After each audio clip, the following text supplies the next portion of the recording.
ദൈവനാമത്തിന് മഹത്വമുണ്ടാകട്ടെ. പ്രഭാത വചന ധ്യാനത്തിലേക്ക് ഏവർക്കും ഹൃദയംഗമമായ സ്വാഗതം. ദൈവത്തെ അറിഞ്ഞ ചിലർ അറിയാത്തവരെ പോലെ ജീവിക്കുന്നു.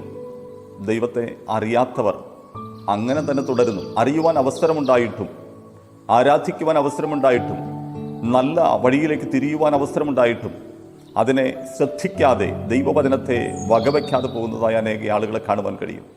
ഇന്നത്തെ സന്ദേശം അതുമായിട്ട് ബന്ധപ്പെട്ടതാണ്. നമുക്ക് വായിക്കാം. റോമാലേഖനം 1-ാം അധ്യായം അതിൻ്റെ 21-ാം വാക്യം. അവർ ദൈവത്തെ അറിഞ്ഞിട്ടും അവനെ ദൈവമെന്നോർത്ത് മഹത്വീകരിക്കുകയോ നന്ദി കാണിക്കുകയോ ചെയ്യാതെ തങ്ങളുടെ നിരൂപണങ്ങളിൽ വ്യർത്ഥരായിത്തീർന്നു. അവരുടെ വിവേകമില്ലാത്ത ഹൃദയം ഇരുണ്ടുപോയി. അവിടെ അപ്പോസ്തലനായ പൗലോസ് റോമിലുള്ളതായ വിശ്വാസികൾക്ക് കത്തെഴുതുകയാണ്. അതിൻ്റെ 1-ാം അധ്യായത്തിൽ 2-3 കാര്യങ്ങൾ പറയുന്നുണ്ട്. വിസ്താരഭയത്താൽ ഞാൻ അവയെ തൊടുന്നില്ല. എന്നാൽ ഈ ഭാഗത്ത് എഴുതിയിരിക്കുന്നത്, ദൈവത്തെ അറിഞ്ഞവർ ദൈവത്തെ ദൈവമെന്നോർത്ത് മഹത്വീകരിക്കാതെ, അതെ, ദൈവത്തോട് നന്ദി കാണിക്കാതെ തങ്ങളുടെ നിരൂപണങ്ങളിൽ അവർ വ്യർത്ഥരായിത്തീർന്നു. പല ആളുകളും ദൈവത്തെക്കുറിച്ചുള്ളതായ അനേകം നിരൂപണങ്ങൾ വെച്ച് പുലർത്തുകയാണ്. അവരുടെ നിരൂപണങ്ങൾക്ക് അവർ മാർക്ക് കൊടുക്കുകയാണ്. മറ്റുള്ളവർ എന്തു പറയുന്നു എന്നുള്ളതോ അല്ലെങ്കിൽ സത്യവചനം എന്തു പറയുന്നു എന്നുള്ളതോ അതിനെ അവർ കാര്യമാക്കുന്നില്ല. അവർ പറയുന്നത്, അതെ, ഞങ്ങൾ ചിന്തിച്ചപ്പോൾ ലഭിച്ചത് ഇതാണ്. താഴേക്ക് വായിക്കുമ്പോൾ അവിടെ എഴുതിയിരിക്കുന്നു, അവരുടെ വിവേകമില്ലാത്ത ഹൃദയം ഇരുണ്ടുപോയി. വെളിച്ചം വസിക്കേണ്ടതായ ഹൃദയത്തിനകത്ത് ഇപ്പോൾ കൂരിരുട്ട് കട്ടപിടിച്ച് നിൽക്കുകയാണ്.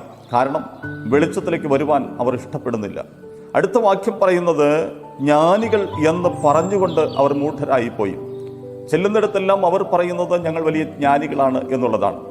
എന്നാൽ അവരുടെ ജീവിതത്തിൽ നിന്ന് വെളിപ്പെടുന്നത് മുഴുവൻ മൂഢത്വമാണ്.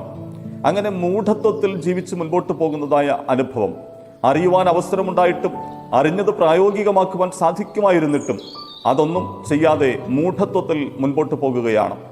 വീണ്ടും അടുത്ത വാക്യം പറയുന്നത്, അക്ഷയനായ ദൈവത്തിൻ്റെ തേജസ്സിനെ അവർ ക്ഷയമുള്ള മനുഷ്യൻ, പക്ഷി, നാൽക്കാലി, ഇഴജാതി എന്നിവയുടെ രൂപസാദൃശ്യമാക്കി മാറ്റിക്കളഞ്ഞു. മനുഷ്യൻ ഈ ലോകത്തിൽ നിന്ന് മാറ്റപ്പെടും. മനുഷ്യൻ മണ്ണോട് മണ്ണായിത്തീരും. എന്നാൽ ദൈവം അങ്ങനെയല്ല. ദൈവം ക്ഷയമില്ലാത്തവനാണ്. അക്ഷയനായ ദൈവത്തെ ക്ഷയമുള്ളതായ ആ മനുഷ്യനെ പോലെ ആക്കി തീർത്തു. അങ്ങനെ മനുഷ്യനോട് രൂപസാദൃശ്യമാക്കി തീർത്തു. ഒരു പക്ഷിക്ക് എന്ന് പറഞ്ഞാൽ അതിൻ്റെ ആയുസ് കഴിഞ്ഞാൽ ഈ ഭൂമിയിൽ ചത്തടിയുന്നതായ ഒരു പക്ഷിയോട് സർവശക്തനായ ദൈവത്തെ, അക്ഷയനായ ദൈവത്തെ അവർ സാദൃശ്യപ്പെടുത്തി. വീണ്ടും അവിടെ പറയുന്നു, നാൽക്കാലികളായിട്ട് ദൈവത്തെ കാണുകയാണ്. അല്ലെങ്കിൽ ദൈവമെന്നോർത്ത് നാൽക്കാലികളെ ആരാധിക്കുകയാണ്. വീണ്ടും പറയുന്നു, ഇഴജാതികളെ ദൈവത്തോട് സാദൃശ്യമാക്കുന്നു. പ്രിയമുള്ളവരെ, ദൈവം ആത്മാവാകുന്നു.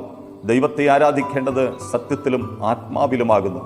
ഈ ദിവസങ്ങളിൽ നമ്മുടെ വ്യർത്ഥമായ ചിന്താഗതികൾ വെടിയാം.